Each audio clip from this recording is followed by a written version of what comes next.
Good morning. I'm Harleysch from the LaRouche Organization with your daily video update for January 19th, 2023.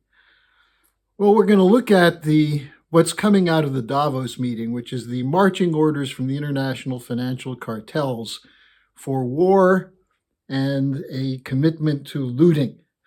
And these are the two focal points of the discussions at Davos. On the one side, continuing the war in Ukraine against Russia and prepare for war with China. That's one set of discussions.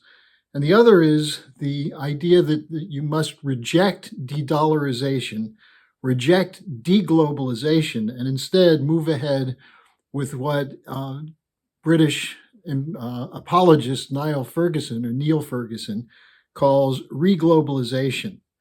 And that includes a green restructuring with a Malthusian net zero carbon policy, which will reduce world population. So let's first look at the moves toward global NATO. They're preparing definitely for a global showdown with China, with the NATO attack on Russia in Ukraine as the first step or the warm-up in that process. There are predictions coming from a number of circles of a war with China by 2027, some in the Pentagon and the Indo-Pacific theater, even talking about 2024 or 2025 over Taiwan. We reported yesterday on Evan Ellis of the U.S. Army War College, who said it would definitely be by 2027, and the U.S. must secure all the resources in Latin America and lock China out of Latin America in preparation for that war.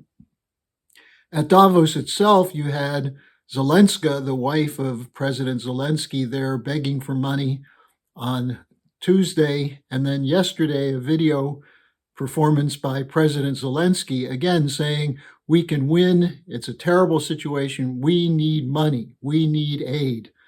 Ukraine is at this point a basket case, totally dependent on financing from the West to run its government services, government operations, and requiring weapons, more and more weapons, even as they're beginning to have problems manning the battle stations because of the losses of soldiers in the war. Now, yesterday, Henry Kissinger made an appearance, 99 years old, and what did he say? He now agrees that Ukraine should go into NATO, but there still should be discussions with Russia. Well, take that for what it is, but the question now is, what will the U.S. Congress do? Will the Congress go along with Biden's insistence on hundreds of billions of dollars for this war to weaken Russia? Tomorrow there'll be the meeting at the Ramstein Air Base. The British have already announced the shipment of 12 Challenger 2 tanks to Ukraine. The pressure will no doubt be on the new German Defense Minister Pistorius for Germany to send some Leopard tanks to Ukraine, as well as pressure on the rest of the European countries to do more. Now, in response to this, we have some very prescient and precise comments by Russian Foreign Minister Sergey Lavrov. And I'm going to present these to you because you don't hear this, and it's not available in the Western press, except to say that Lavrov is pushing the same old Russian paranoid conspiracy theories. But here's what he said. The West is following Hitler's policy. That is, you solve the Russia problem by defeating Russia in war and breaking the country into pieces. And they're using Ukraine as a proxy for this.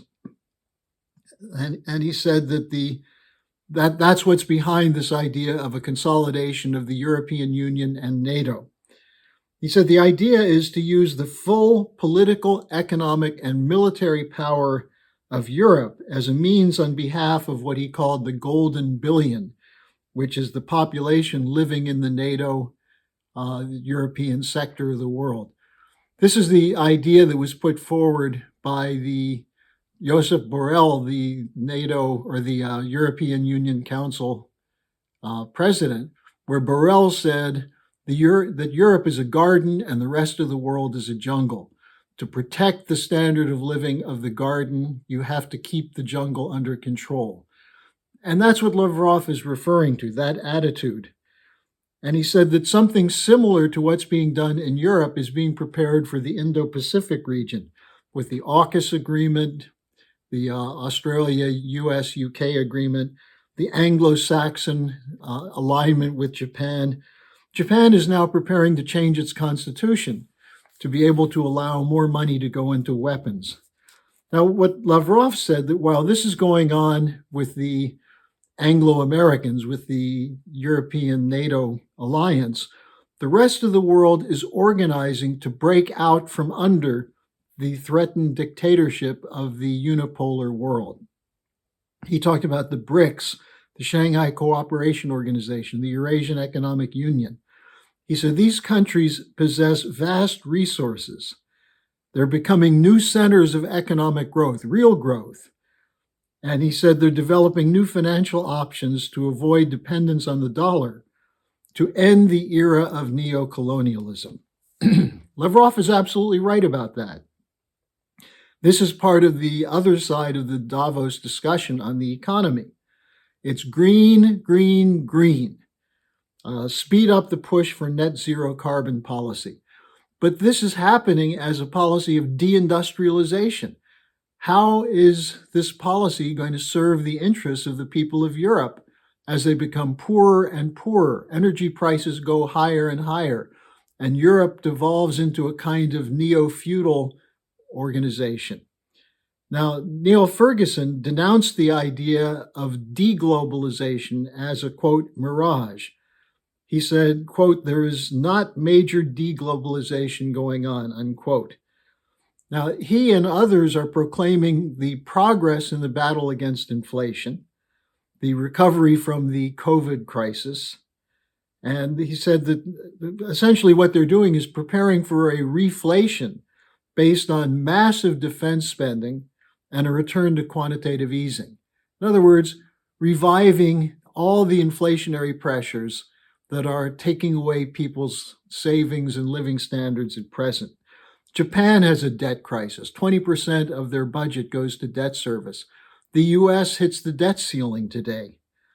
Now, not everybody is buying this line. I'll just give you some quotes from a Credit Suisse analyst, Zoltan Pozsar. And what Pozsar said is, quote, the multipolar order is being built, not by the G7 heads of state, but by the G7 of the East. And he's referring to the BRICS Plus. And he said they're establishing Bretton Woods 3. And this is not exactly Lyndon LaRouche's idea of a new Bretton Woods, but it's moving in that direction. And what he talked about is that you have much of this centered around the China-Russia relationship. And this is clear from the failure of sanctions to undermine the Russian economy. He talks about the birth of the petro-yuan, the fact that the trip to Saudi Arabia and the Arab world by President Xi Jinping created new capabilities of an alliance for an alternative financial system outside of the dollar. This system, Pozsar writes, is based on trade with national currencies, credit for development, and new platforms of trade and finance outside of the control of London and Wall Street.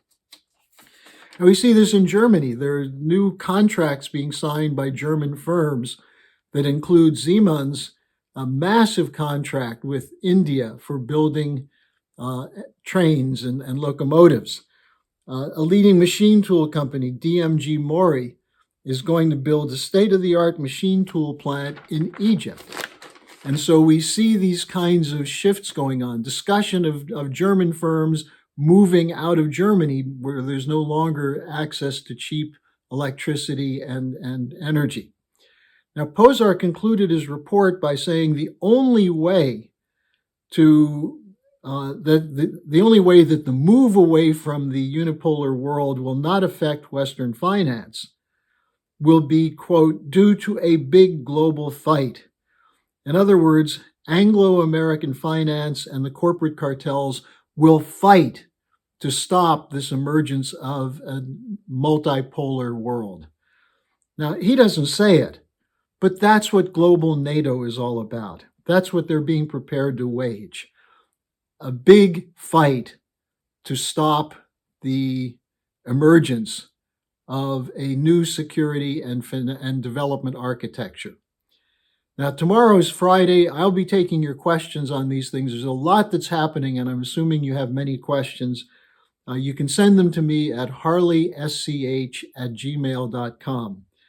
And if you're having trouble finding the updates, because I was told yesterday it was impossible to find on Facebook, it seemed to disappear at a certain point, you can always go directly to the LaRouche organization, TheLarouche organization.com, to find the daily updates, as well as a great deal of other material.